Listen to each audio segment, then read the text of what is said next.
Son varios los sectores afectados por los bloqueos en el país. Estamos en contacto con el presidente de CAINCO, Fernando Hurtado, que se ha pronunciado estos últimos días al respecto. Muy buenos días, gracias por atendernos, Fernando. Por favor, ¿cuál sería, en cuánto calculan en todo caso, el impacto negativo que tiene esta situación para la economía del país?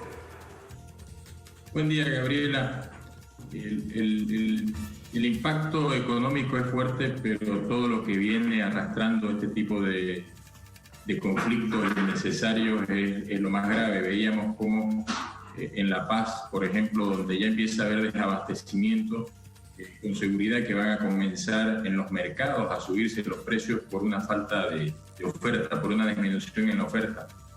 Y eso lo sumamos a que venimos con más de 100 días de bajos ingresos, de cierre de empresas, de personas que se quedan sin trabajo, de gente que no tiene plata. Entonces estamos ante una situación económicamente complicada, con poca plata en los bolsillos y con precios altos por desabastecimiento. Y esos desabastecimientos son causados por los bloqueos. Nosotros estimamos que las pérdidas por los bloqueos, solamente por los bloqueos, ascienden a más de 10 millones de dólares por día.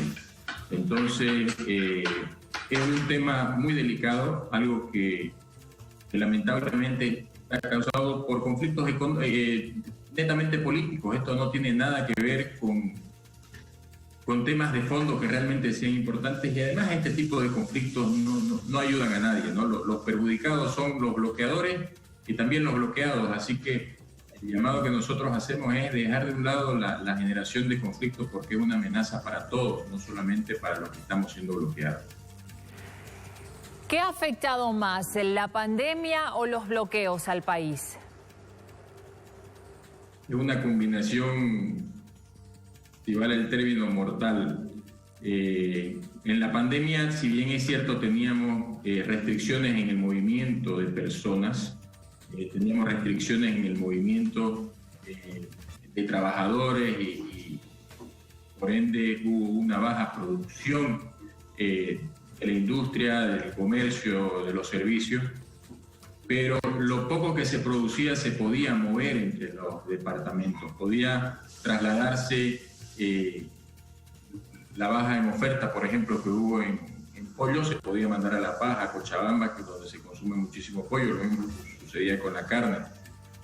Ahora con los bloqueos, cuando ya se está reactivando la maquinita de la economía para producir, nosotros ya no podemos mover productos de un lado a otro en Bolivia, y eso pues va en contra de la ley. Entonces es una combinación mortal. A eso se suma, Gabriela, de que estamos en plena pandemia, no es cualquier momento, no es una parte del año, una época del año cualquiera.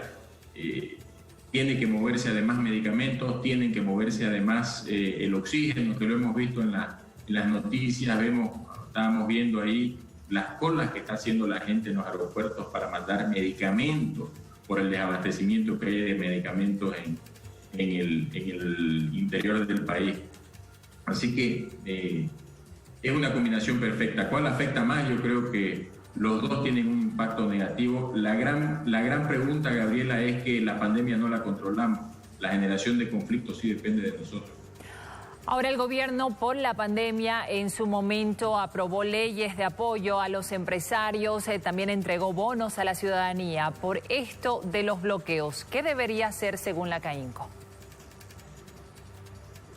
Estamos en una situación macroeconómicamente complicada. Hay que considerar, Gabriela, dos temas fundamentales. El primero, el país, el Estado en sí no ha tenido ingresos prácticamente desde marzo. Se han caído los precios internacionales y, en segundo lugar, han habido diferimientos de impuestos. Entonces no han habido ingresos de fondos como para que el Estado, además de mantener la burocracia pesada del Estado nacional, tenga que inyectar recursos a la economía. Y a eso le sumamos que se están bloqueando también los créditos internacionales para el apoyo al sector productivo y a las familias por medio de los bonos o las transferencias. Entonces, sentarse ahora a pedirle al gobierno que empiece a a repartir plata por un conflicto que ha sido causado por problemas políticos, creo que está un poco complicado. Aquí, lamentablemente, como decíamos nosotros en el comunicado, esto es otro capítulo más de una triste historia de conflictos políticos interminables que tenemos en Bolivia. Lo que pedimos es que se acabe. Y hay cosas que podemos controlar y cosas que no podemos controlar. No podemos controlar el contexto económico negativo que se tiene por tema de la pandemia. No podemos controlar los contagios por la pandemia, que tampoco fue causada por Bolivia, pero sí podemos controlar, hombre, los bloqueos y los conflictos internos que son netamente políticos, nacen del mundo político y terminan afectando a toda la sociedad.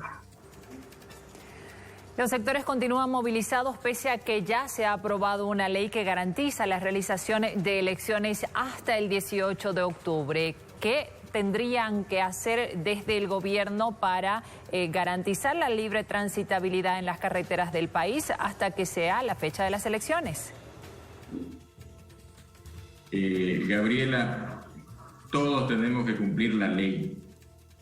Todos tenemos que cumplir la ley, no solamente los ciudadanos, no solamente las personas no movilizadas, los movilizadores, la gente que está movilizada tiene que cumplir la ley. El respeto pleno a la ley es importante, el respeto pleno a los derechos básicos es importante, y parte de esos derechos básicos es la libre transitabilidad. Nosotros no estamos de acuerdo con el uso de la fuerza. Creemos que la violencia genera más violencia, pero sí se tiene que buscar, porque con los derechos vienen las responsabilidades. Es importante que el gobierno nacional dé con los responsables de este tipo de atentados contra los derechos que tenemos todos los bolivianos, que es de la libre transitabilidad, la libertad de acceso a la medicina y demás. Y en los próximos meses todos estos responsables se vean al frente de la ley para ser juzgados como corresponde. Perfecto, muchísimas gracias por esta entrevista. Era Fernando Hurtado, presidente de la CAINCO, que se refiere a los bloqueos que se mantienen en el país hoy en el 11º día. Continuamos con más.